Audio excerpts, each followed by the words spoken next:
And God blessed Noah and his sons, and said to them, Be fruitful and multiply, and fill the earth, and the fear of you and the terror of you will be on every beast of the earth, and on every bird of the sky, with everything that creeps on the ground, and all the fish of the sea. Into your hand they are given. Every moving thing that is alive shall be food for you. As with the green plant, I give all to you. However, flesh with its life, that is, its blood, you shall not eat. Surely I will require your lifeblood. From every living thing I will require it. And from every man, from each man's brother, I will require the life of man. Whoever sheds man's blood, by man his blood shall be shed. For in the image of God he made man. As for you, be fruitful and multiply. Swarm on the earth and multiply in it. Then God spoke to Noah and to his sons with him, saying, As for me, behold, I establish my covenant with you, and with your seed after you,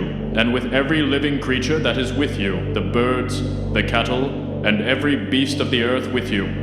Of all that comes out of the ark, even every beast of the earth, indeed I establish my covenant with you, and all flesh shall never again be cut off by the water of the flood, and there shall never again be a flood to destroy the earth. Then God said, This is the sign of the covenant which I am giving to be between me and you, and every living creature that is with you, for all successive generations. I put my bow in the cloud, and it shall be for a sign of a covenant between me and the earth. And it will be, when I bring a cloud over the earth, that the bow will be seen in the cloud, and I will remember my covenant, which is between me and you, and every living creature of all flesh. And never again shall the water become a flood to destroy all flesh. So the bow shall be in the cloud, and I will look upon it to remember the everlasting covenant between God and every living creature of all flesh that is on the earth. And God said to Noah, This is the sign of the covenant which I have established between me and all the flesh that is on the earth.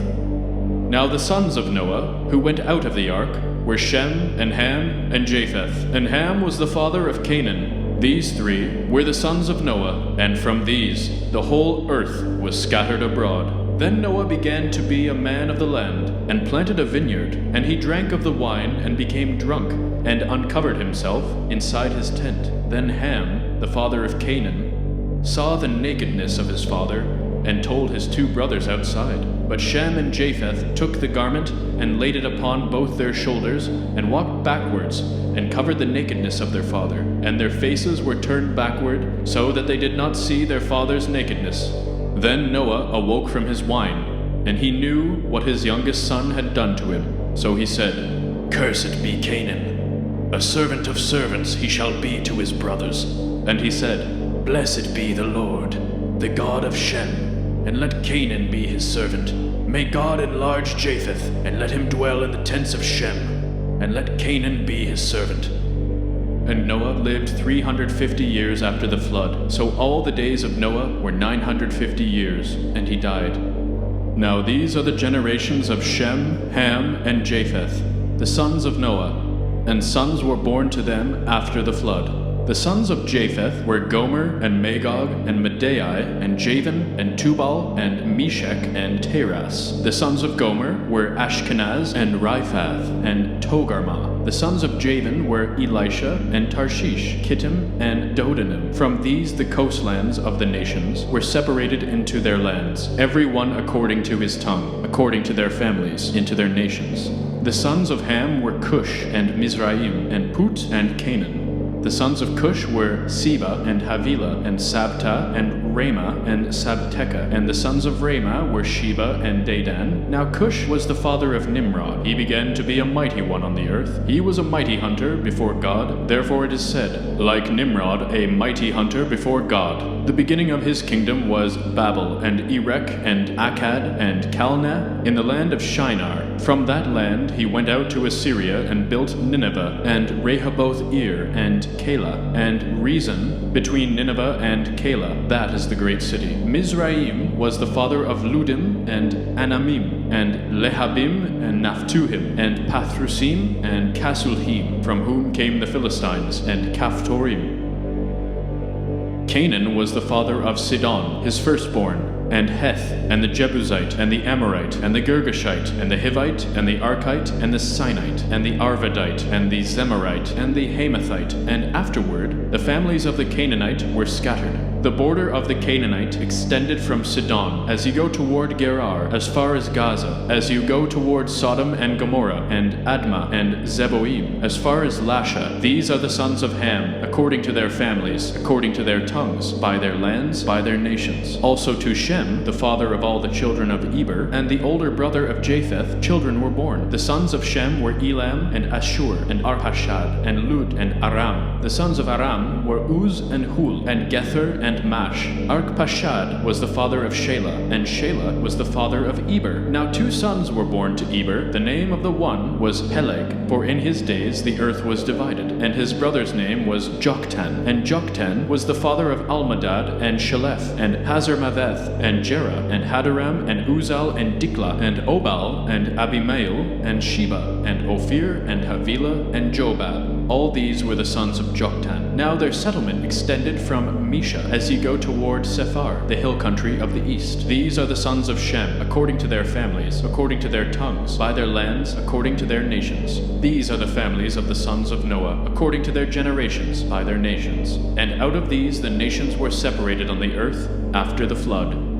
Now the whole earth had the same language and the same words, and it happened, as they journeyed east, that they found a plain in the land of Shinar, and settled there. Then they said to one another, "Come, let us make bricks and burn them thoroughly." And they had brick for stone, and they had tar for mortar. And they said, "Come, let us build for ourselves a city, and a tower whose top will reach into heaven. And let us make for ourselves a name, lest we be scattered over the face of the whole earth." Then God came down to see the city and the tower which the sons of men had built. And God said, "Behold, they are one people, and they all have the same language. And this is what they have begun to do. So now nothing which they purpose to do will be impossible for them. Come, let us go down and confuse their language, so that they will not understand one another's language." So God scattered them from there over the face of the whole earth, and they stopped building the city.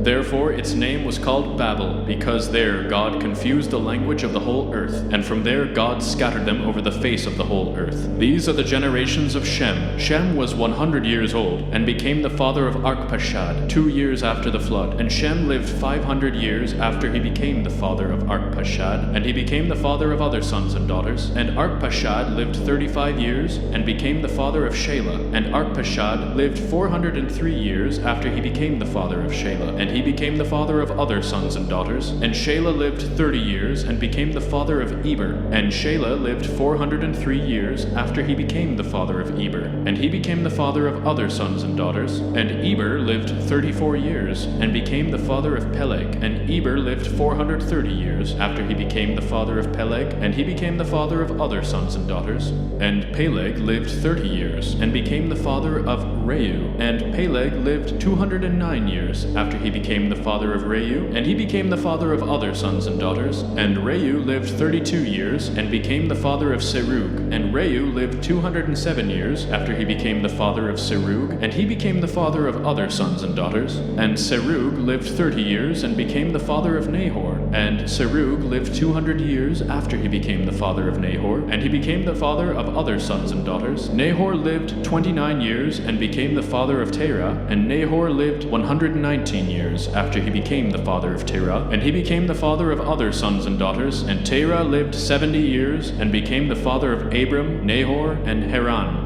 Now these are the generations of Terah. Terah became the father of Abram, Nahor, and Haran. And Haran became the father of Lot. And Haran died in the presence of Terah his father, in the land of his birth, in Ur of the Chaldeans. Abram and Nahor took wives for themselves. The name of Abram's wife was Sarai, and the name of Nahor's wife was Milcah, the daughter of Haran, the father of Milcah, and the father of Iscah. And Sarai was barren. She had no child. And Terah took Abram his son, and Lot, the son of Haran, his grandson, and Sarai his daughter-in-law, his son Abram's wife, and they went out together from Ur of the Chaldeans, in order to go to the land of Canaan. And they came as far as Haran, and settled there. And the days of Terah were 205 years. And Terah died in Haran.